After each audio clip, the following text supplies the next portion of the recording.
佢大概成38、9萬買嘅，咁仲要去鋪頭咧，要等又要排隊成嘅。最近呢大半年啦、1年到啦，我同佢睇個二手價，講你都驚金標喎，金都升咗咁多啦。有啲標23、4萬咋。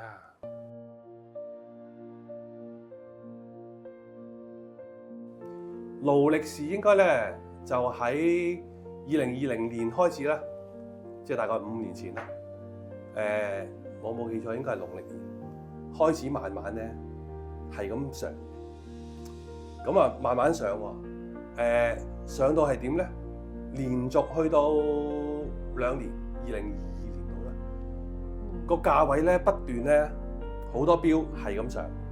我講緊上咧，可能係每日、每個星期、每個月幾個 percent、幾個 percent，視乎款式啦。去到最瘋狂咧，就係勞力士咧，甚至乎就係所有款式，所有嘅意思咧，無論係男裝好、女裝好、運動標好，大家啲好熟悉嘅咩金文潤啊嗰啲咧，全部咧你入去鋪頭咧買唔到嘅，跟住就話你聽咧就要貴啲。貴啲意思即係你要俾多少少錢，甚至乎俾錢都未必有。咁可能你話哇咁緊要嘅，咁當然大家如果唔會好遺忘咗啦。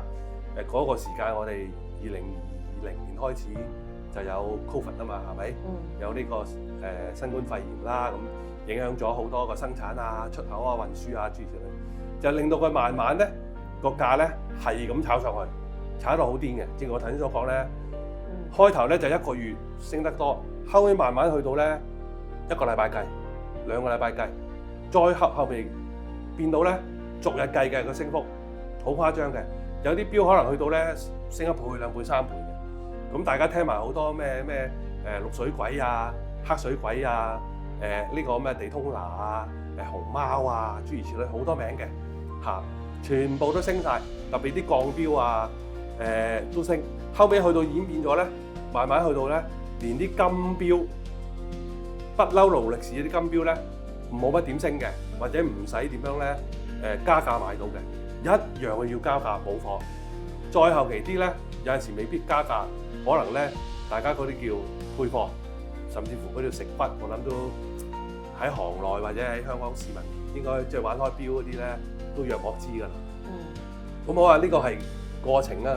咁一路去到咧2022，去到應該去到呢個幾時開始落翻落嚟咧？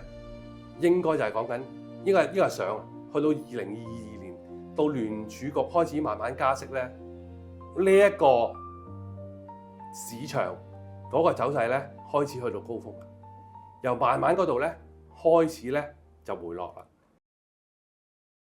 點解佢跌咧？我個人嘅睇法咋？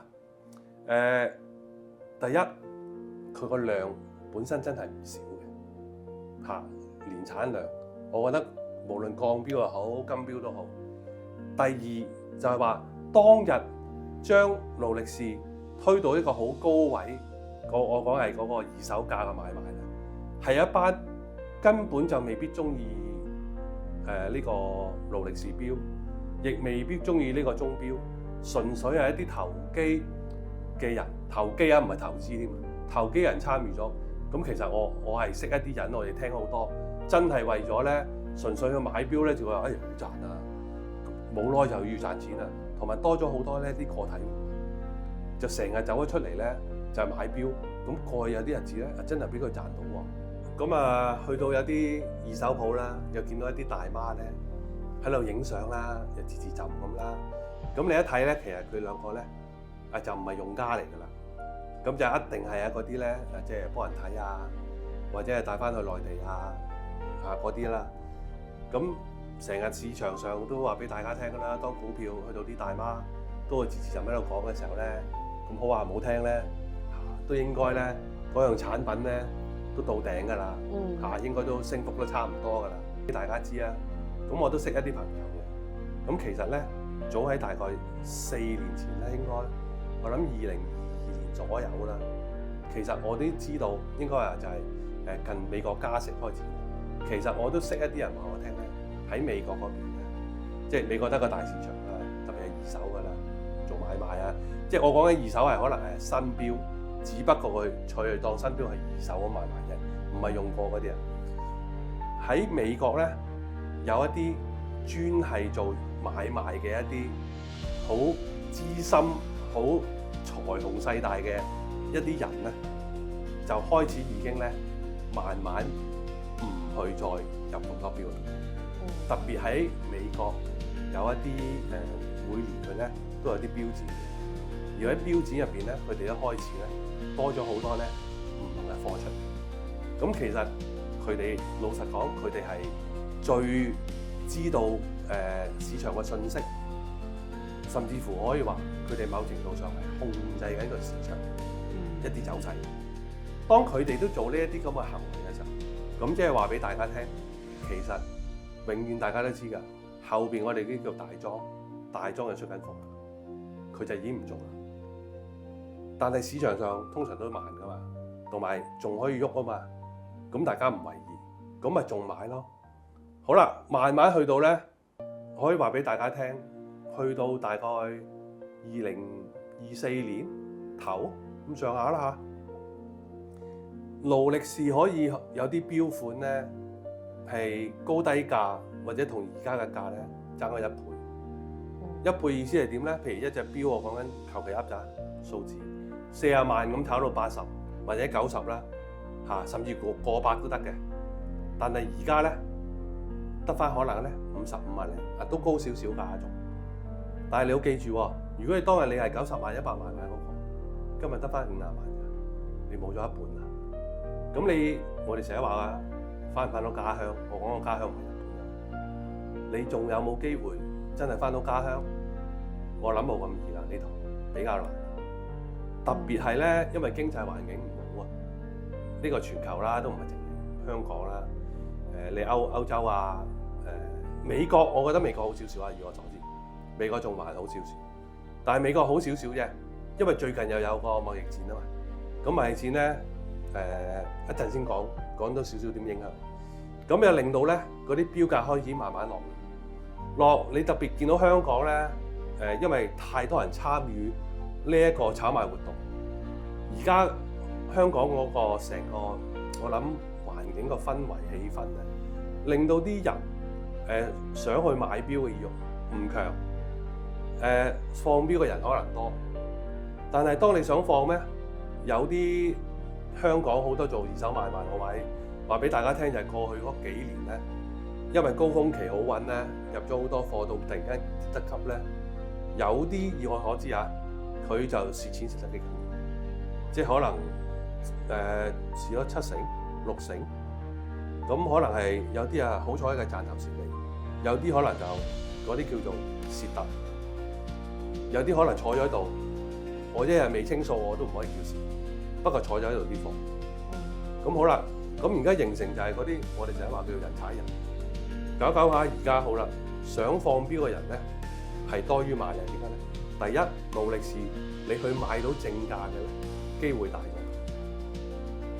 當你大咗嘅時候，我係個人個客，我點解唔去買隻新標喺鋪頭？求其噏啦，20萬嘅標，咁我不如買。我同佢買咪得咯，我同你買又20萬，就算你係18、9，你好似幾年前買過，而家我買隻新標喎，咁我做咩？點解唔買嘅20萬？我慳1萬蚊，甚至乎可能你諗下嗰個人都係買翻嚟想炒咧，佢可能買咗23萬、24萬。你今日你肯唔肯啊？你肯啊？20，但係嗰個話我20我唔會幫你買啦，我點解唔去鋪頭買啫？我最多可能等2個月、3個月佢話入咯，我買俾佢，會好啲喎，安心啲。仲要就係話咧，有2樣嘢嘅。另外，第一，假標多，勞力士啊，做假標咧個仿真度咧，而家係超高，高得好交關啊。咁變咗咧，以前嗰啲咩放去咩 Carousel 私釀嗰啲咧，難咗啦，因為有啲人會驚啦，哇得唔得啊？因為我聽過啲個案啊，真係咧中咗招。甚至乎唔好話喺 Carousel 中招啊！以我所知，二手鋪啊都曾經收過假嘅。你諗下，二手鋪嗰啲都專業啦啩，佢哋都有機會面對咧係收穫假嘅，因為而家個仿真度咧係好高。咁呢個其一啦。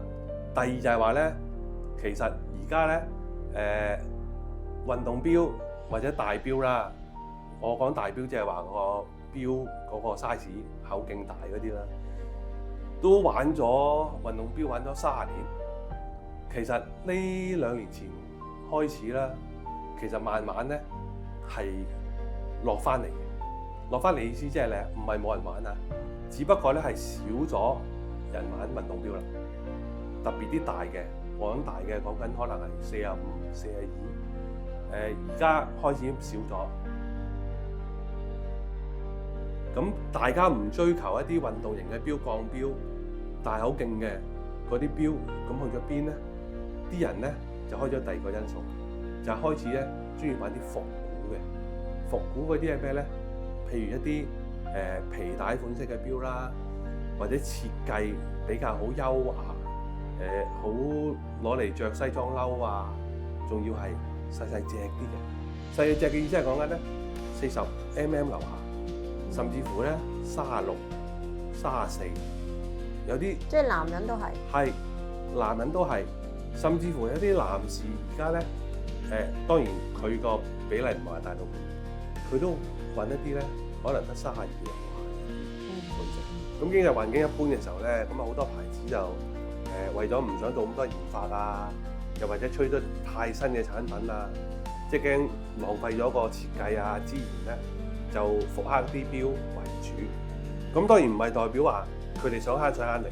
咁復刻嘅佢哋都攞一啲佢哋本身個品牌係好有啲歷史代表性嘅咧，攞出嚟做。咁變咗咧，食啱個潮流，又唔係好興大錶慢慢退卻嘅時候咧，變咗勞力士。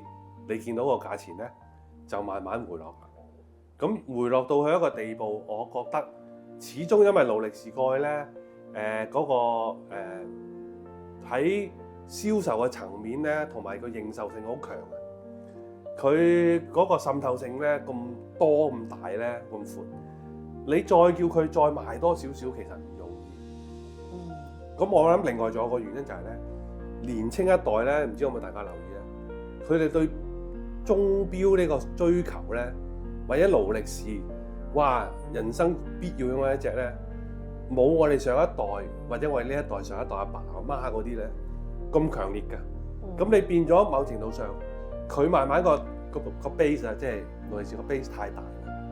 你再叫佢再上，其實咪難。